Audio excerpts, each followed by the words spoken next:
ஸ்ரீ குருப்பியோ நம. ஹரி ஓம். குரு ராகவேந்திரா. ராகவேந்திர அனுகிரகத்தினாலே ராகவேந்திர சரித்திரத்தில் இது 61வது பகுதியாக இருக்கிறது. போன பகுதியில் ராகசாமிகள் நவபிருந்தாவனம் வந்து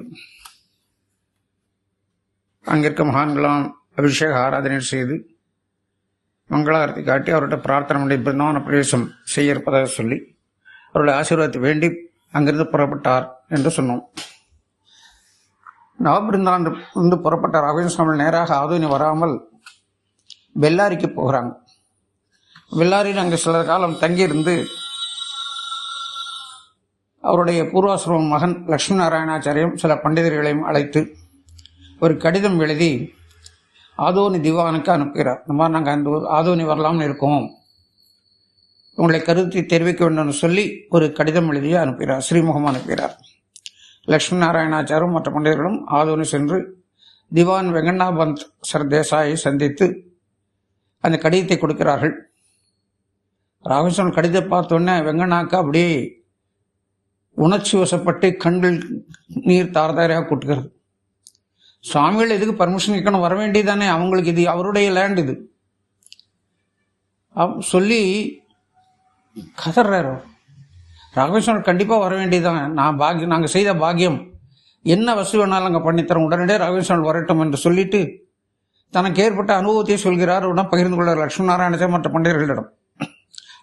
ராகவேந்திர ஆசீர்வாதம் மணந்து அதுக்கப்புறம் சிதி மசூத் கானை சந்தித்தது, அங்கு நடந்த நிகழ்ச்சிகள், இப்பொழுது திவானாக இருப்பவர்களும் இந்த நிகழ்ச்சியெல்லாம் சொல்லி தன்னுடைய பக்தியை வெளிப்படுத்தி அந்த ஸ்ரீமடத்தில் வந்த லட்சுமி நாராயணாச்சாரியம் பண்டிதர்களும் அழைத்து கொண்டு சிதி மசூத் கானை அவருடைய அரண்மனையிலே சந்தித்து இவர்கள் வந்த விஷயம் சொன்ன உடனே சிதி மசூத் கான் சந்தோஷப்பட்டு, என்னுடைய குரு ரொம்ப என்னுடைய திவான் வெங்கண்ணாபந்த் உங்களுடைய குருவுக்கு ரொம்ப அத்தியந்தமான சிஷ்யர், அவர் அவ்வளோ பக்தி இருக்கு, அவர்னால எங்களுக்கும் உங்கள் குரு மேலே எங்களுக்கும் மரியாதை உண்டு, நம்பிக்கை உண்டு, அதனால் தாராளமாக வரலாம், எப்பொழுது வேண்டாம்னு வரலாம், அவர்களுக்கு தேவையான சௌகரியங்கள் நமது அரசாங்கத்தில் எல்லாம் செய்தரப்படணும் சொல்லி வெங்கண்ணாவை பார்த்து சுவாமிகள் தக்க ஏற்பாடுகள் செய்து மரியாதை செய்து அவரை முறையாக தங்க வைத்து அவருக்கு என்னென்ன தேவையோ அதெல்லாம் பண்ணி கொடுங்கன்னு சொல்லிட்டு பிளாங்கெட் பர்மிட் கொடுத்துட்டார்.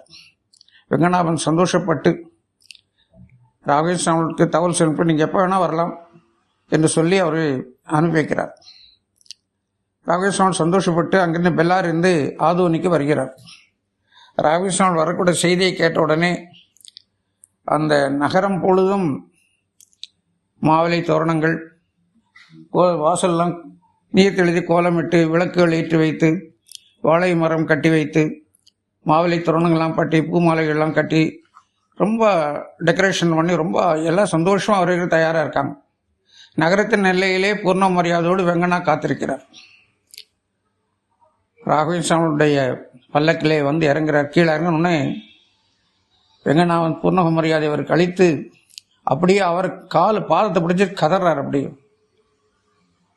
உங்களாலே நான் இன்னைக்கு இந்த பொசிஷனில் இருக்கேன், நான் ஆடு மாடு மேய்ச்சிட்டு இருந்தவன், இன்னைக்கு திவானா நீங்கள் தான் ஆக்கியிருக்கீங்க, உங்களுடைய சேவகன் நான், நீங்கள் வந்ததே நாங்கள் செய்த பெரிய பாக்கியம், உங்களுக்கு சேவை செய்ய உங்கள் காத்திருக்கிறோம் என்று சொல்லி ராகவேந்திர சமாதானப்படுத்தி, திவான்ஜி சௌரியமாக இருக்கீங்களான்னு கேட்டோன்னா மறுபடியும் சொல்கிறார், நான் உங்களுடைய சேவகன், நான் திவான்ஜி இல்லை, ஆதோனிக்கு திவான், நான் உங்களுக்கு சேவகன் என்று சொல்லி அவர் சமாதானம் பண்ணுறார் ராகவேந்திர சுவாமிகள் வெங்கண்ணாவை.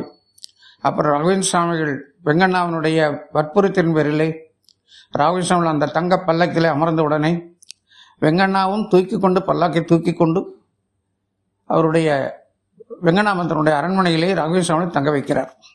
தங்கி அவர்களுக்கு தேவையான எல்லா சௌகரியங்களும் செய்து வைக்கிறார். மற்ற சமஸ்தான சிப்பந்திகளுக்கெல்லாம் அவர்களுக்கு தக்கபடி பெரிய பெரிய வீடுகளை அமைத்து தந்து அவர்களுக்கு தேவையான சௌகரியங்கள்லாம் பண்ணி கொடுத்து எல்லா சௌகரியம் பண்ணி கொடுத்தார். நித்திய பூஜைகள், புனஸ்காரங்கள், பிரவச்சனங்கள் எல்லாமே நடக்க ஆரம்பித்தது. வெங்கண்ணாபந்துக்கு சுல்தான் வரணும், நம்ம சித்தி மசூத் கான் இங்கே வந்து பூஜையில் கலந்துக்கணும்னு ஆசை. ஒரு நாள் வெங்கண்ணாபந்த் சித்தி மசூத் கானை சந்தித்து மாதிரி ராகவேந்திர வந்திருப்பதையும் அங்கே தங்கி வைக்கணும்னு சொல்லி, நீங்கள் ஒரு நாள் பூஜைக்கு கண்டிப்பாக வரணும், வந்து பூஜையில் கலந்துக்கணும்னு சொன்ன உடனே சீனிவாசன் சொல்கிறார், சார் நான் கண்டிப்பாக வரேன், நாளைக்கே வரேன்னு சொல்கிறார். ஸ்ரீமசூன் கான் அப்போ ஒரு மனசில் ஒரு எண்ணம் தோன்றியிருக்கு, ஒரு கெட்ட எண்ணம் தோன்றியிருக்கு. ஒரு உண்மையிலேயே பெரிய மகாத்மா தானா, இல்லை நம்ம திவான் வேணும்னு பூச்சாண்டி கட்டுறாரா பார்த்துடணும் அப்படின்னு அவர் தீர்மானம் பண்ணி மறுநாள் பூஜைக்கு வரும்போது ஒரு வெள்ளி பாத்திரத்தில் தட்டில் மாமிசங்களை வைத்து மேலே பட்டு வஸ்திரத்தை மூடி கொண்டு பூஜை முன்னால் ராகவேந்திர சுவாமி முன்னால் வைக்கிறார். ராகவேந்திர சுவாமி அதுக்குள்ளே பூஜையெல்லாம் மூலராமருடைய பூஜையெல்லாம் சமஸ்தான பூஜையெல்லாம் முடிச்சிட்டார். இவர் வந்த உடனே அவருக்கு தக்க ஆசனம் அளித்து அமரச் செய்து ராகவேந்திர சுவாமிகிட்ட நலம் விசாரிக்கிறார்.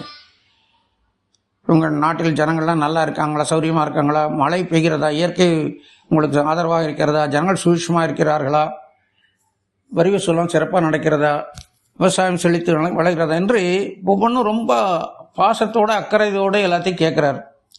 உங்கள் குடும்பத்திலாம் நல்லா இருக்காங்களா, உங்களுடைய ராஜபரிவாரம் எப்படி இருக்கிறது, நீங்கள் சந்தோஷமாக இருக்கிறீங்களா, மக்கள் உங்களோட ஒத்துழைப்பு தருகிறார்களா அப்படின்னு சொல்லி ரொம்ப கனிவோடு அவர் கேட்கும்போது ஸ்ரீமசூன் கானுக்கு அவர் அப்படியே கரைஞ்சு போயிட்டார். எப்பேற்பட்ட மகாத்மா அவர், எவ்வளோ கருணை இவருக்கு. அவரை போய் நான் டெஸ்ட் பண்ணிட்டேனே, தெரியாமல் கொண்டு வந்து இதை வச்சுட்டேனே, நான் என்ன செய்கிறேன்னு உள்ளுக்குள்ள அடிச்சுக்குது.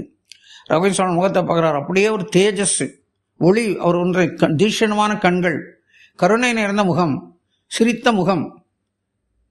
அவருக்கு அப்படியே அவர் உள்ளுக்குள்ள அப்படியே உருகி போயிட்டார். ஸ்ரீமசூன் கான் தான் செய்த தவறுக்கு ரொம்ப வருந்துகிறார். என்ன பண்ணுறேன்னு தெரியல. ராகவேந்திர சுவாமி முக்காலம் அறிந்தவர் அல்லவா, அவருக்கு தெரியாத இவர் செய்த சில்முஷம் என்ன பண்ணிக்கிறான்னு தெரியாதா? அவர் சிரித்து கொண்டே, அரசை நீங்கள் கொண்டு வந்த பரிசு பொருளை நாங்கள் பார்க்கலாமோன்னு இவருங்கிறார். உடனே அவர் சிஷ்யரை கூப்பிட்டு கமண்டலத்தில் கொண்டு வர சொல்றார்.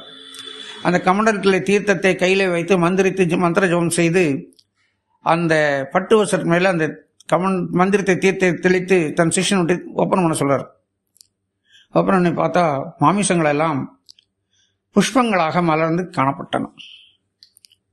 ஸ்ரீமசூன் அப்படியே சப்த நாடி அடங்கி போச்சு. சுவாமி அப்படின்னு அப்படியே காலில் விழுந்து மன்னிக்கிறேன், நான் மன்னிக்கணும், நான் பெரிய அபச்சாரம் பண்ணிட்டேன், உங்களோட மகிமை புரியாமல் நான் தவறு செஞ்சிட்டேன், நான் மன்னிக்கணும்னு அலறார். ராகவேந்திர சுவாமி சமாதானப்படுத்தி, நிதான ஆசுவாசப்படுத்துங்கள், இது நான் விஷயம் எனக்கு உங்களுக்கு தான் தெரியும், வேறு யாருக்கும் தெரியாது, அதனால் நீங்கள் இன்னும் கவலைப்படாம கம்மன் உட்காருங்க அப்படின்ட்டார். ஆசனில் அமனவன்னு சொல்கிறாரு. உங்கள் வழக்கப்படி நீங்கள் உங்களுக்கு கொடுத்தீர்கள், எங்களோட மூல ராமச்சந்திரன் அவருடைய வழக்கப்படி அது பிரசாதத்தை ஏற்றுக்கொண்டார், அதை உங்களுடைய காணிக்கையை ஏற்றுக்கொண்டார், அவ்வளோதான், இதை பற்றி ஒன்றும் உதவி பண்ண வேண்டாம்னு சொல்லிட்டு பெருந்தன்மையாக அது பேசாமல் மற்ற லோக விஷயங்கள் ராஜ்ய சமாச்சாரங்கள்லாம் பேசிட்டு அவர் தக்க மரியாதைகள் செய்து அவருக்கு ஷால்வை அணித்து தக்க மரியாதைகள் செய்து மந்திராட்சியை தந்து அவரை அனுப்பி வைக்கிறார். ஸ்ரீமசூன் கான் அவர் ஓங்கி அடிச்சிருந்தாலும் திட்டியிருந்தாலும் கூட அவருக்கு அந்த தீர்ந்திருக்கும். இவர் உண்மையை சொல்லாமல் அதை பெருசுபடுத்தாமல் அலட்சியமாக இருந்து விட்டார். குற்ற உணர்வு அதிகமாயிட்டது ஸ்ரீமசூன் கான். ரொம்ப கவலையோடு அவர் தன்னோட அரண்மனைக்கு போகிறார். இரவு உரம் தூக்கம் இல்லை. தப்பு பண்ணிட்டோம். இது எப்படி இதுக்கு அவர் ராகவேந்திர அவர் பார்த்து தண்டனை கொடுத்தா என்னால் தாங்க முடியாது, எனக்கு அதான் சாபம் கொடுத்து விட்டால் நான் என்ன செய்ய முடியாது, அந்த அரசனா நான் கண்டினியூ பண்ண முடியாது. இப்படி பலவாறாக சிந்தித்து கவலைப்பட்டு மறுநாள் காலையில் வெங்கண்ணா பந்தை அழைக்கிறார்.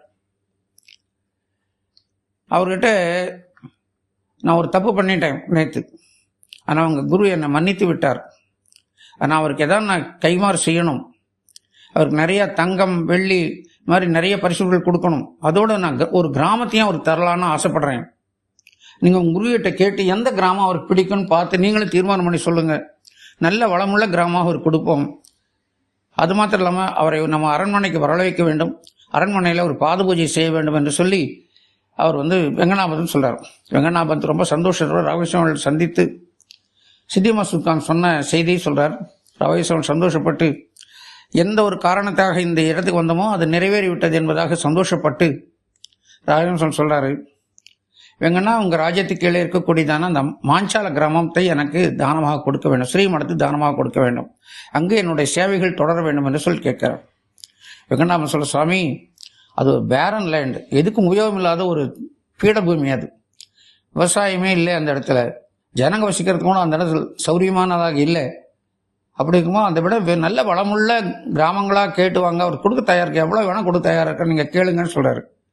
ராகுல் சொன்னார், வளமுள்ள கிராமங்கள் எல்லாம் மக்களுக்காக இருக்கட்டும், சன்னியாசிக்கு எதுக்கு வளமுள்ள கிராமங்கள்லாம்? அந்த கிராமத்தினுடைய மகிமை உனக்கு இப்பொழுது புரியாது. மாஞ்சால கிராமத்து மகிமை இப்பொழுது உனக்கு புரியாது. பின்னாலே நான் சொல்கிறேன். இந்த மாஞ்சால கிராமத்தை சம்பாதிக்கணுங்கிறது தான் நான் அவ்வளோ தூரம் வந்திருக்கேன், இங்கே தூரம். அதனால் நீங்கள் வந்து உங்கள் ராஜா கிட்ட சொல்லி அந்த கிராமத்தை எனக்கு சாசனம், என்னுடைய ஸ்ரீமடத்தை தான் சாசனமாக எழுதி கொடுக்க சொல்லுன்னு கேட்குறார். அப்புறம் இந்த மாதிரி சொல்கிறார், அரண்மனையில் உங்களுக்கு பாத பூஜை செய்யணும்னு ராஜா ஆசைப்படுறாரு, நீங்கள் மறுக்காமல் வர வேண்டும். சொன்ன உடனே ஒரு 2 நாள் கழித்து ரகோஜி சாமிகள் சித்திமாசன் அரண்மனைக்கு விஜயம் செய்கிறார்.